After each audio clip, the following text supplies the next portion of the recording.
तत्वज्ञान एक अनूठी जीवन कला। सर्व विद्याओं में अध्यात्म विद्या का स्थान सर्वोपरि है, क्योंकि अध्यात्म विद्या के अतिरिक्त अन्य किसी भी लोक विद्या के पास आत्मा के स्थायी सुख की गारंटी नहीं है। लोक विद्या से प्राप्त समस्त सन्निधियां आत्मा की परिधि से बाहर होने से आत्मा को उनका उपभोग होता ही नहीं है। अतः उनके पास आत्म शांति का कोई विधान नहीं है। आत्म शांति अध्यात्म विद्या का सर्वाधिकार सुरक्षित अधिकार है और उस अध्यात्म विद्या की साधना का प्रारंभ तत्वज्ञान से होता है। तत्वज्ञान सर्व समस्याओं के समाधान की एक अद्भुत जीवन कला है। वही जीवन का सर्वप्रथम कर्म और सर्वप्रथम धर्म है। उसके बिना जीवन असीम वैभव के बीच भी दरिद्री और अशांत है, और उसके प्रादुर्भाव में सर्व जागतिक वैभव के बिना भी वह अकेला ही परमेश्वर है। तत्वज्ञान वस्तु दर्शन की एक अलौकिक पद्धति है। वह लोक कथित वस्तु विधानों का विश्वासी नहीं है। पदार्थों में पारस्परिक संबंधों की लोक रूढ़ कहानी तत्वज्ञान को सम्मत नहीं है। वह उस लोक वार्ता को असत्य घोषित करता है जहां दो पदार्थों में किंचित भी संबंध घटित किया गया हो। वस्तु के साथ संयुक्त से दिखाई देने वाले दीर्घकाय संयोगों तक सीमित न रहकर वह वस्तु की थाह लेता है। उसका अनुसंधान अति सूक्ष्म एवं गंभीर है। वह ऐसा गोताखोर है जो सागर के घनत्वों को तब तक वेधता जाता है जब तक उसे सीपी के संपुट में मोती उपलब्ध नहीं होता। तत्व ज्ञान का संपूर्ण विधान आत्मा के लिए है। वस्तुतः वह आत्मा की ही परिशुद्ध बोधावस्था है। वह आत्मा के अनंत कष्टों के कारणों का निदान कर जीवन के शांति निकेतन का उद्घाटन करता है। वह कहता है कि आत्मा सदा ही अविनाशी, अनंत शक्ति का निधान, परम वीतराग, सबसे अलग थलग, अनंत शक्ति का पुंज, एक संपूर्ण चैतन्य सत्ता है। अनंत महिमावंत वस्तु होने पर भी आत्मा को सदा से ही अपने गौरव की प्रतीति एवं बोध नहीं है, वरन अनादि से ही वह देह और देह के परिकर अगणित जड़ स्कंधों में अपनी प्राण प्रतिष्ठा करता रहा है। वस्तु व्यवस्था के आलोक में जब आत्मा की इस प्रवृत्ति की मीमांसा की जाती है तो वह अपराधिनी सिद्ध होती है, क्योंकि कण कण की स्वाधीनता में व्यवस्थित विश्व को यह बहुत बड़ी चुनौती है। कुदरत की सत्ताओं को अपने तंत्र में लेकर निगलने का यह सर्व महान अपराध है, अतः दंडनीय है। किंतु अपने इस प्रयास में आत्मा कभी भी कृतकार्य नहीं होता, क्योंकि परसत्ताओं में उसके हस्तक्षेप की चरितार्थता कभी भी संभव नहीं है। अतः विवशता की कारा में तड़पता ही रहता है। आत्मा की अनंत कष्टावलियों के संबंध में तत्वज्ञान का यह त्रैकालिक निदान है, और तत्वज्ञान उनके सार्वभौमिक और सार्वकालिक परिहार का पथ भी निर्दिष्ट करता है। वह कहता है कि सुख और शांति आत्मा का स्वरूप ही है, अतः किसी अन्य पदार्थ एवं इंद्रिय भोगों को उसका साधन मानकर संग्रह की चेष्टा करना मूर्खतापूर्ण अपराध है।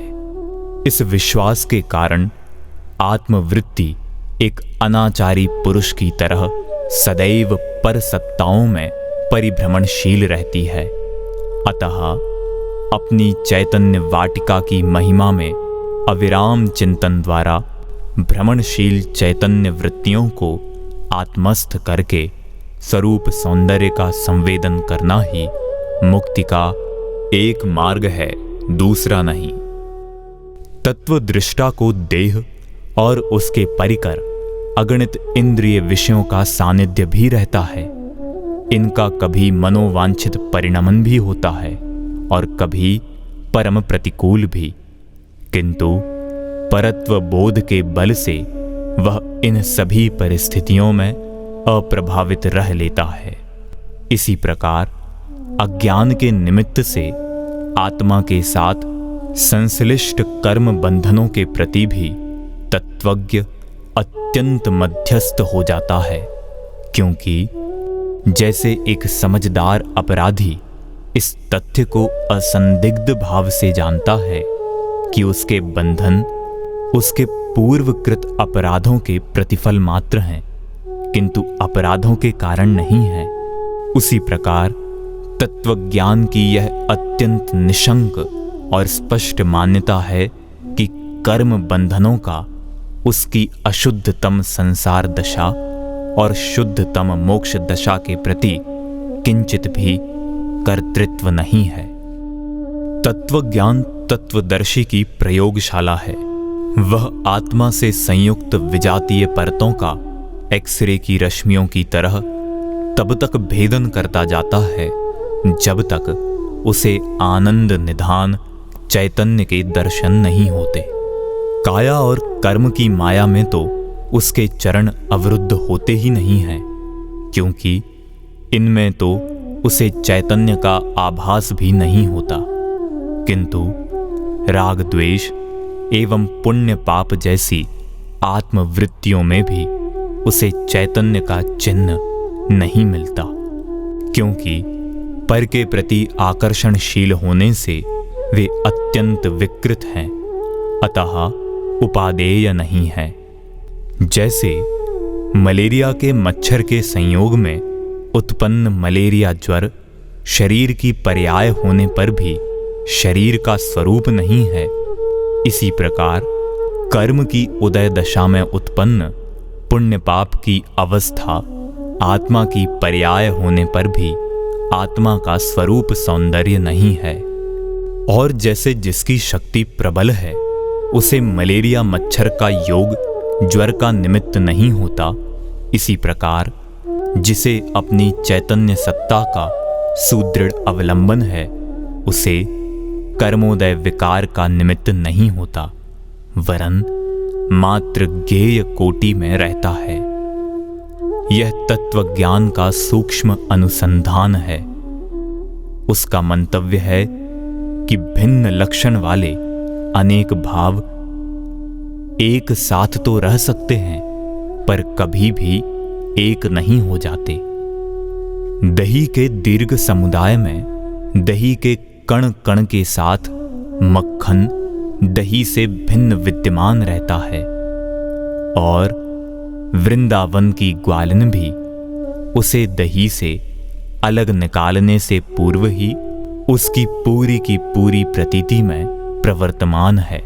किंतु जैसे एक बालक को दही और मक्खन के भेद का परिज्ञान नहीं होता, इसी प्रकार अज्ञानी को भी आत्मा और पुण्य पाप के अंतर का बोध न होने से कभी पाप और कभी पुण्य की उपासना करता रहता है। किंतु तत्ववेदी पाप पुण्य के विकार पुंज में भी विकार से अत्यंत भिन्न चैतन्य की अव्याहत प्रतीति में गतिमान रहता है। तत्वज्ञान की शोध यहीं विराम नहीं ले लेती, किंतु पुण्य पाप के आवरणों से आगे वह चैतन्य की खोज में और गहरी उतरती है, और उसे चैतन्य जगत में ही क्षणिकाओं का एक अत्यंत सुंदर कक्ष दिखाई देता है, जो अत्यंत सुंदर होने पर भी उसे इसलिए रमणीय नहीं लगता कि सागर की तरंग के सदृश वह सदा उपलब्ध रह सकने योग्य नहीं है और सागर तो सदा उपलब्ध है। अतः क्षणिका का ममत्व भी एक मधुर उन्माद है जिसमें से निरंतर विकलता का ही स्राव होता है। इसके अनंतर चैतन्य का कपाट खुलता है और तत्वज्ञान को उसके असंख्य प्रदेशी सन्निवेश में अनंत शक्तियों का मंगल लोक दिखाई देता है, जैसे चित्र विचित्र पुष्पों की वाटिका खिली हो। किंतु तत्वज्ञान यहाँ काफी सूक्ष्म एवं गंभीर हो जाता है, क्योंकि चैतन्य की अनुभूति का यह अंतिम व्यवधान है। वह देखता है कि अनंत के दर्शन में भी अनुभूति की तरलता समाप्त नहीं होती, वरन अनंत शक्ति की इस चक्रीयता में भी सुहाती सुहाती सी मंद मंद विकलता ही निष्पन्न होती है, जिसका भेद सजग प्रज्ञ को ही प्रतिभासित होता है। अतः इस शक्ति सम्मोहन से भी अपराजित एवं अतृप्त तत्वज्ञान अपने पुरुषार्थ के अंतिम चरण में तूफानी त्वरा से परिणमित होता है और उसे अत्यंत निस्तरंग अतल चैतन्य का वह दिव्य लोक दिखाई देता है, जहां अनंत ही शक्तियां एकत्व में एकीभूत हैं। यहाँ सर्व तरलताओं को विसर्जित करके अनुभूति ऐसी समाहित हो जाती है कि द्वैत ही दिखाई नहीं देता। शुद्ध चैतन्य की यह आनंद वेदना ही आरहत दर्शन का प्रसिद्ध ब्रह्मानंद है। तत्वज्ञान जीवन एवं जगत की एक सर्वांग मीमांसा है। जीवन की एक भी समस्या ऐसी नहीं जिसका समाधान उसके पास न हो, यद्यपि अक्षय चैतन्य ही उसका एकमात्र अहम है और वह निरंतर वहीं स्थापित रहता है। फिर भी क्षय के प्रति गतिमान अपने पर्याय दोषों का वह सजग प्रहरी है। चारित्रिक दौर्बल्य से प्रवर्तमान कोई दोष उसे उपेक्षित नहीं है, साथ ही वह निरंतर दोषों से खिन्न एवं विवहल भी नहीं है, तो सतत उनका चिंतनशील भी नहीं है, क्योंकि सर्वदोष निःशेष की अद्भुत कला उसे विदित है। वह जानता है कि सतत दोष का विचार व निरंतर दोषों का भय दोष मुक्ति का कोई उपाय नहीं है। उसका अत्यंत स्पष्ट निर्णय है कि आत्मा में सर्व दोषों का जन्म एकमात्र स्वरूप स्खलन से ही होता है।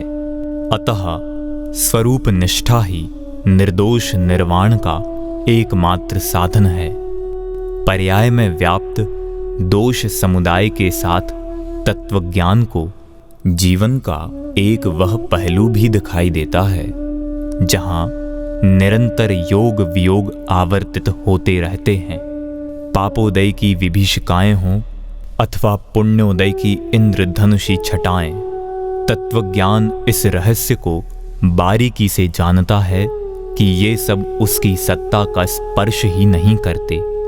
अतः पापोदय की भीषण हैरानी अथवा पुण्योदय का मधुर उन्माद उसकी प्रज्ञा को कभी आच्छादित करते ही नहीं है। जब अज्ञानी पाप एवं पुण्य का कृतदास होकर पदाघातों से कंतुक की तरह दुर्दशाओं के चक्र से कभी मुक्त नहीं होता, तब चैतन्य जीवी तत्वदृष्टा ऐसी हर परिस्थिति में संतुलित एवं समवस्थ रहता है। तत्वज्ञान कर्मोन्मत्त भोगमय जीवन के मृण्मय स्वरूप को खुली चुनौती है।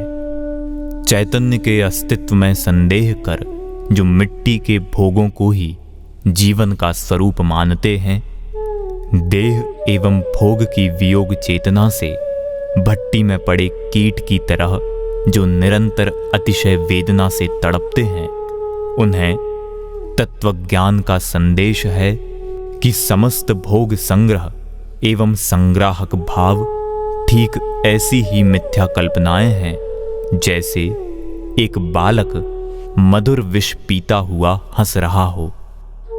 समग्र संयोग वियोग की संततियों के संबंध में तत्वज्ञान का सुनिश्चित अभिमत है कि वे कभी भी आत्मा के पुरुषार्थ से निष्पन्न नहीं हैं। वे सभी दैव साध्य हैं, जिन्हें दृष्टि शून्य अज्ञानी अपना संपादन मानता है। अतएव उसका संपूर्ण जीवन संयोगों की सुरक्षा में नष्ट हो जाता है। जब तत्वज्ञान इनकी सीमा में अपनी व्यवस्था का भयंकर पाप नहीं करता, अतएव हल्का फुल्का समरसी जीवन जीता है। तत्वज्ञान कषाय के शिखरों पर उल्का की तरह गिरता है। उसका उदय होते ही विभिन्न पापाचारों के वे रूप जो युग के साथ बदलते रहते हैं, जिनसे व्यक्ति के चरम पतन की समष्टि की व्यापक चेतना भी अभिशप्त एवं आहत होती है, प्रयत्नों के बिना ही अनायास समाप्त होते हैं। हत्याएं, लूटपाट, काला बाजार एवं रिश्वत जैसे राष्ट्रीय पाप एवं दहेज जैसा सामाजिक कुष्ठ जो चिकित्सा के साथ बढ़ता ही जाता है, तत्वज्ञान के उदय से पूर्व ही निःशेष हो जाते हैं, क्योंकि विशुद्ध मानस भूमि में ही तत्वज्ञान का जन्म होता है। अतः पाप के असंख्य रूपों का प्रहारक तत्वज्ञान ही लोक शांति का सुनिश्चित विधाता है। इस प्रकार सचमुच तत्वज्ञान चरम पतन से चरम उत्कर्ष तक ले जाने वाली जीवन की खुली पुस्तक है।